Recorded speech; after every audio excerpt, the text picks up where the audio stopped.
been 10 days. It's been 10 days.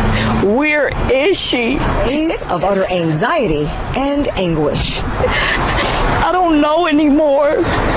You know, I just don't know. I don't know. Extremely frustrated because I would think that this town would have so much more surveillance to be able to locate someone. A 63-year-old grandmother walks out of an apartment in Las Vegas to buy iron pills. 4 days later, her family starts getting text messages from her phone. Not, "I'm safe," not, "call me." They're being asked for gas money in Bitcoin. And Alisa Goods didn't drive. I said, what do you need gas for the car? My aunt does not drive. There is no car. And they said, send it cash at Bitcoin. If they have her phone, there's a possibility that they have her. I want to know that she's okay and that she is alive. So from the very first strange message, this case had a contradiction sitting at its center that never got resolved, not when she was still missing, and not even now that she's been found. This is the CVS where Alisa Goods was last seen. Her family has spent days searching for answers about where she went after leaving this store. And now that search has tragically ended less than 2 miles away at Harry Reid International Airport. I'm scared. I'm worried. I don't want to think the worst. Where is she? Before we continue, subscribe to the channel, because this story has a timeline that deserves to be examined from beginning to end. We're not going to tell you what to believe. We're going to show you what is known, what is disputed, and what still doesn't have an answer. And there's one detail in this timeline that changes the entire question of what happened to Alisa Goods. An overnight discovery near Harry Reid International Airport, bringing a tragic end to the search for 63-year-old Alisa Goods. Officers responded near Terminal 1 around 1:45 Thursday morning after a body was found.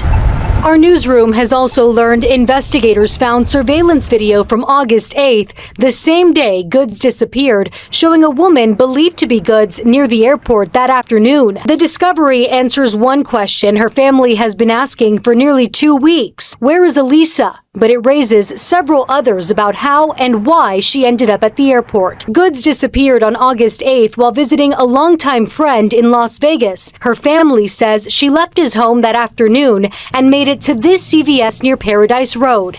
After that, the trail went cold. So I'm bringing you your debrief from the Upper East Side because this is where 63-year-old Alisa Goods lives.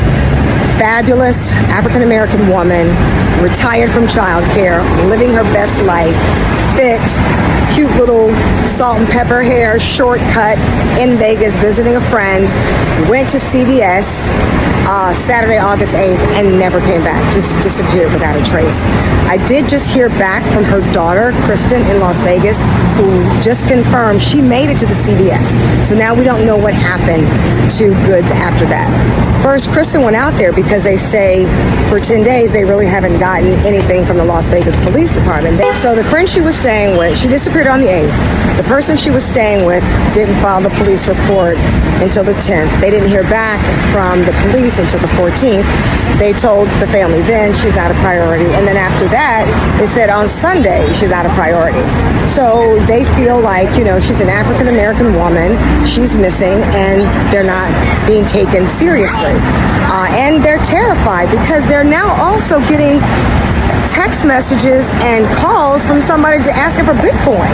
And that started maybe about 4 days after she went missing. This is Alisa. I'm home. When are you going to send the money? Oh, I'm at the gas station. I need money for gas. She doesn't have a driver's license. She's not driving in Vegas.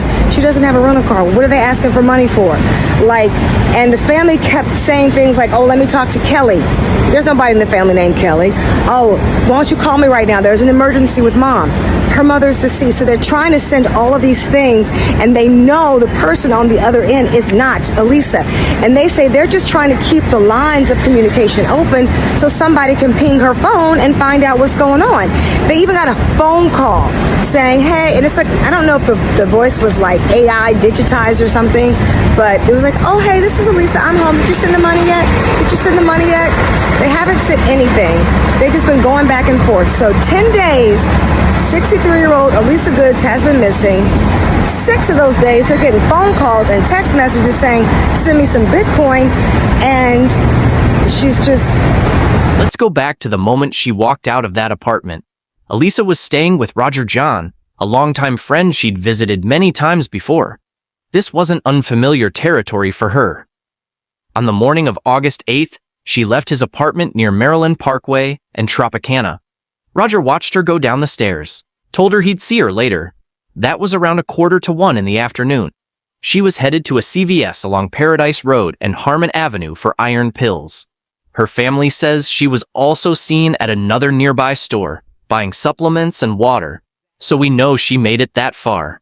A normal errand, nothing more. Then nothing. Roger went out himself about 15 minutes behind her, came back 2 or 3 hours later, and she still wasn't home. He called, he texted, her phone seemed dead. That evening, he reached out to her family back east.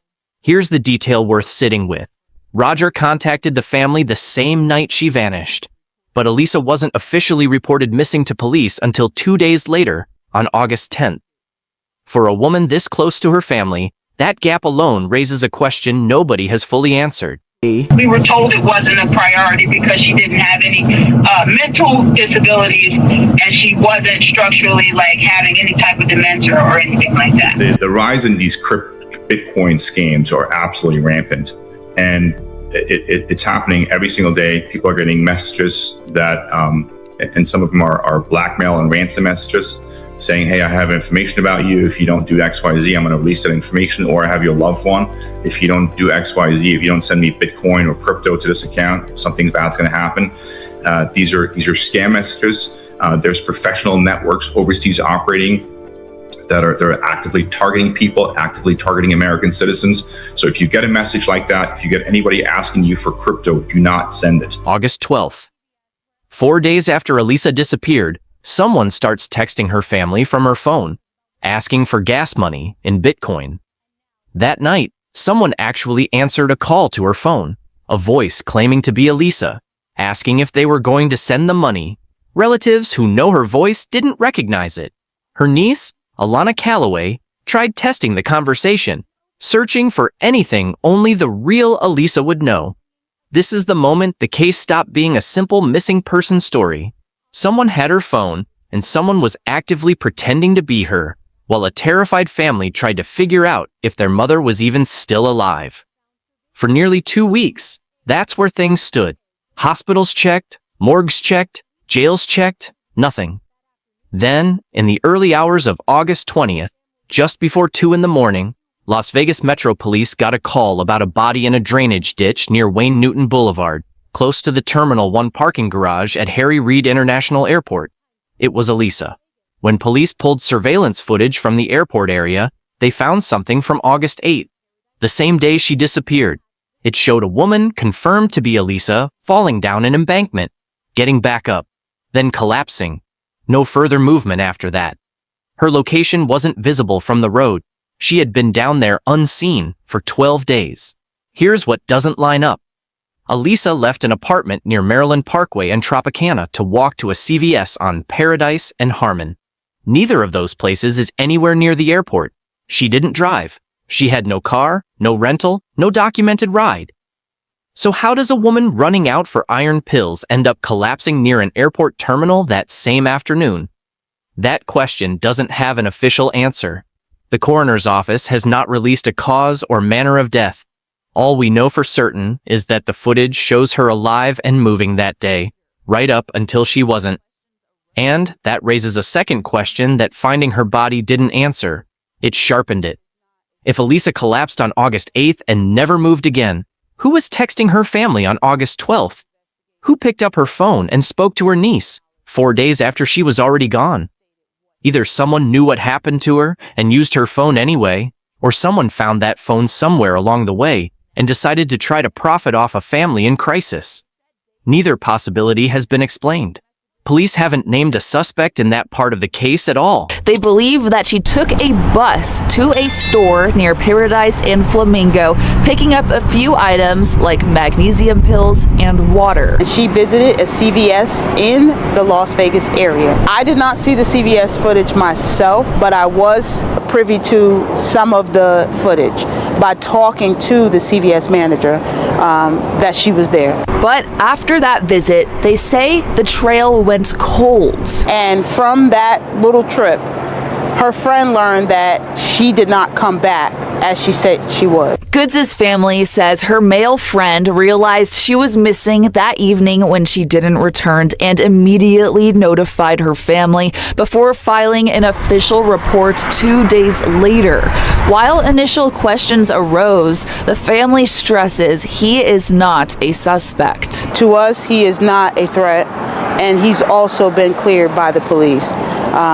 There isn't anything to investigate in terms of his knowledge. He accurately stated what happened, and he also has been digitally found to be truthful in what he stated. Do you fear your sister has been kidnapped for ransom?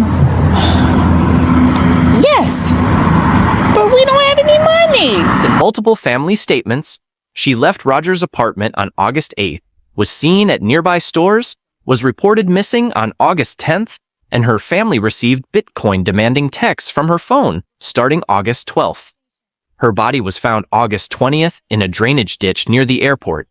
Surveillance footage from August 8th shows her falling, standing, then collapsing near that same area, out of view from the road. Confirmed and important, Roger John has been cleared by police. Her own daughter has publicly said there's nothing to investigate about his role in this. Still unknown how she traveled from the CVS area to the airport that same day, who was behind the phone messages after she'd already collapsed, and the official cause of death, which the coroner's office has not released.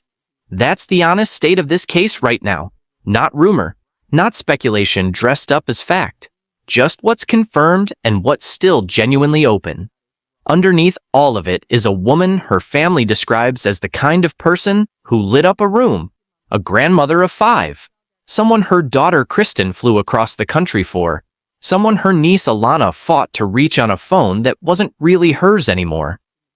Kristen wrote that it was with profound sadness she shared the news that her mother had been found and had passed away.